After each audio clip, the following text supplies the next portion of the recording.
Hi friend, welcome to Tapati kitchen. আজকের পর্বে তোমাদের সাথে পুরো দোকানের মতন টমেটোর সস কিভাবে বাড়িতে তৈরি করবে, টমেটো সস বানাতে গেলে কি মশলা ব্যবহার করলে পুরো দোকানের মতন টেস্ট হবে, সহজেই তোমরা বাড়িতে তৈরি করে বাচ্চাদের টিফিনে ব্যবহার করতে পারবে টমেটো সস। এই টমেটো সসটা 1 বছর মতন ঘরে রেখে সংগ্রহ করতে পারবে।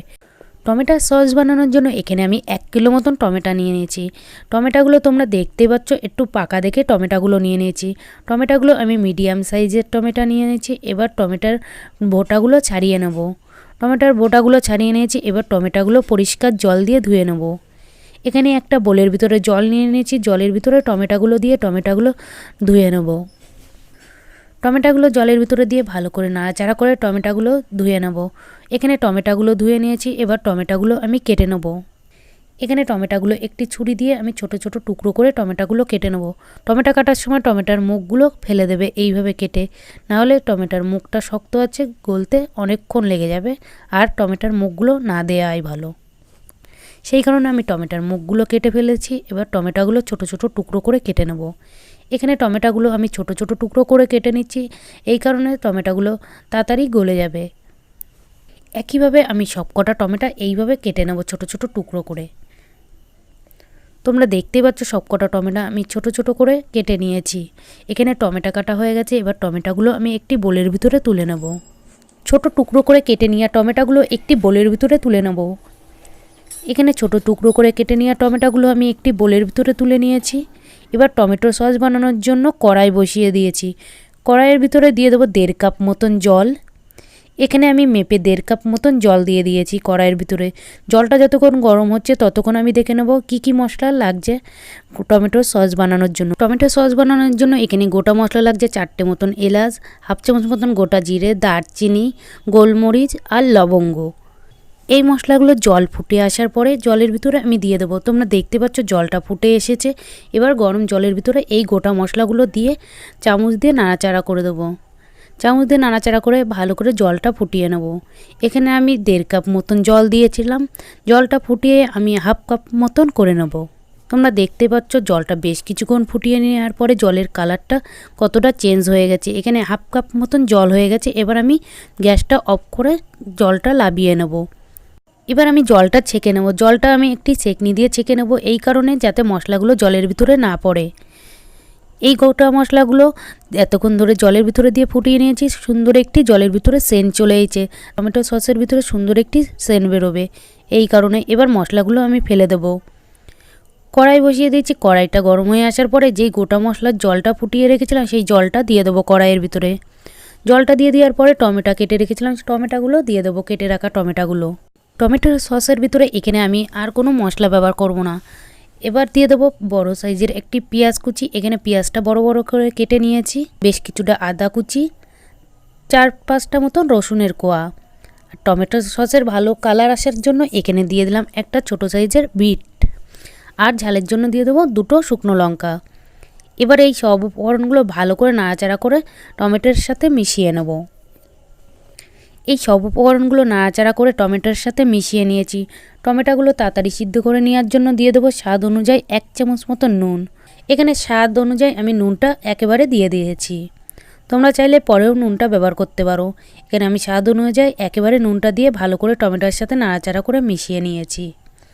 নুনটা ভালো করে টমেটোর সাথে মিশিয়ে নিয়েছি। এবার আমি টমেটোগুলো ঢাকা দিয়ে সিদ্ধ করে নেব। এখানে টমেটোগুলো সিদ্ধ করার জন্য আমি কোনো জল ব্যবহার করিনি, তোমরা দেখতে পেয়েছো। এবার টমেটোগুলো আমি 5 থেকে 7 মিনিট মতন ঢাকা দিয়ে সিদ্ধ করে নেব।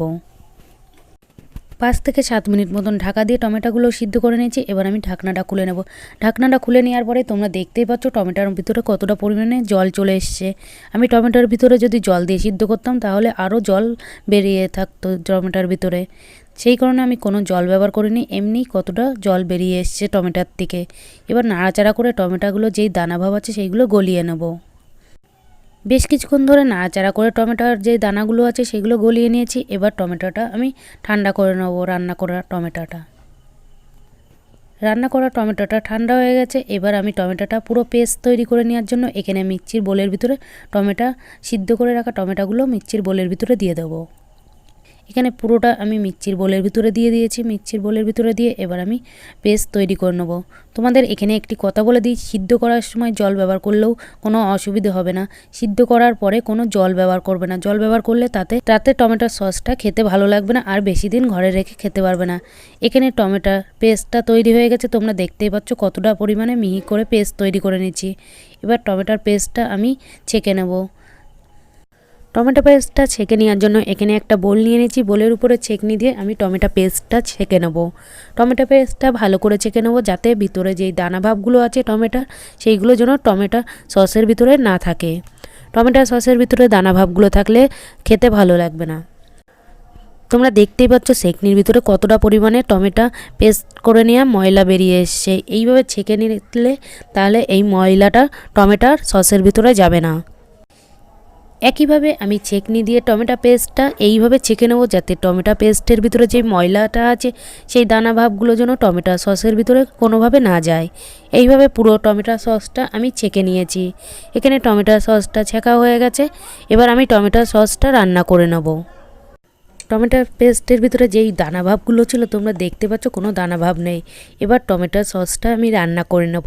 টমেটো সসটা রান্না করে নেওয়ার জন্য কড়াই বসিয়ে দিয়েছি। কড়াইয়ের ভিতরে দিয়ে দেবো টমেটো পেস্ট। টমেটো পেস্টটা দিয়ে দেওয়ার পরে এবার একে একে সব মশলাগুলো দিয়ে দেবো। এখানে টমেটো সস বানানোর জন্য আমি 200 মতন চিনি দিয়েছি। 1 চামচের 4 ভাগের 1 ভাগ দিয়ে দেবো বেকিং সোডা, আর দিয়ে দেবো ভিনিগার 2 চামচ মতন। দোকানে বানাতে গেলেও এই ভিনিগারটা ব্যবহার করে সসের ভিতরে, যাতে অনেক দিন সসটা ভালো থাকে, সেই কারণে ভিনিগারটা ব্যবহার করে। ভিনিগারটা দিয়ে দেওয়ার পরে ভালো করে এই সব উপকরণগুলো টমেটো সসের ভিতরে মিশিয়ে নেব। এইভাবে নাড়াচাড়া করে বেশ কিছুক্ষণ ধরে রান্না করে নেব। তোমরা দেখতে পাচ্ছ চিনি ও ভিনিগার আর বেকিং সোডা দেওয়ার পরে টমেটো সসের উপরে কীরকম গ্যাজাপানা চলে এসছে। বেশ কিছুক্ষণ রান্না করে নেওয়ার পরে এই গ্যাজা ভাবটা থাকবে না। তোমরা দেখতে পাচ্ছ টমেটো সসটা ফুটতে শুরু করেছে। গ্যাসের ফ্লেমটা মিডিয়াম আঁচে দিয়ে বেশ কিছুক্ষণ ধরে নাড়াচাড়া করে রান্না করে নেব। বেশ কিছুক্ষণ টমেটো সসটা রান্না করে নেওয়ার পরে তোমরা দেখতেই পাচ্ছ টমেটো সসের পরে যেই গ্যাজা ভাব ছিল সেই গ্যাজা ভাবটা আর নেই, আর টমেটো সসটা অনেকটাই গাঢ় হয়ে এসছে। আরও বেশ কিছুক্ষণ ধরে আমি রান্না করে নেব। বেশ কিছুক্ষণ ধরে নাড়াচাড়া করে টমেটো সসটা রান্না করে নিয়েছি। এখানে দেখতেই পাচ্ছ টমেটো সসটা কতটা পরিমাণে গাঢ় হয়ে গেছে। এখানে টমেটো সসটা পারফেক্টলি হয়ে গেছে। কি করে তোমরা বুঝবে? তোমাদের দেখানোর জন্য আমি কড়াইয়ের থেকে একটুখানি টমেটো সস একটি প্লেটের উপরে লাভিয়ে নিলাম। একটুখানি টমেটো সস প্লেটের উপরে লাভিয়ে এইভাবে প্লেটটা কাট করলেই বুঝতে পারবে কোনো জলকাটা ভাব আসছে না, তার মানে পারফেক্টলি এখানে টমেটো সসটা রেডি হয়ে গেছে।